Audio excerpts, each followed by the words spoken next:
Writers, let's talk about the paradox of vulnerability in your work. Because I think a lot of writers are like, I don't really want my character to say this or do that, because then the reader will think, well, since it's coming out of my head, I must be like that and I must be weird, right? And so you hold back. You don't really put it in the work.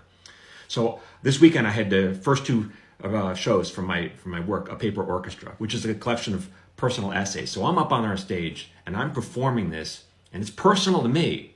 And I know at times, like, the audience was in it, man. They were in the stories because you could hear a needle drop. And then after each show, I did a Q&A, and I got this question twice, so it must be important.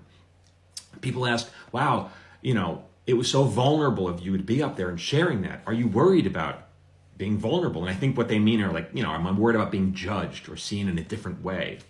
And so here's the paradox of that.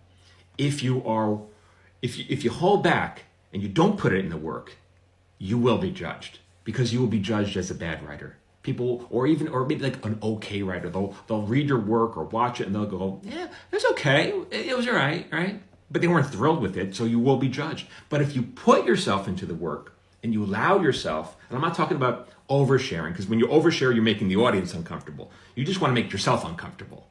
So if you put it out there, ironically, you won't be judged, because people think, wow, that was really brave of you. That was wonderful.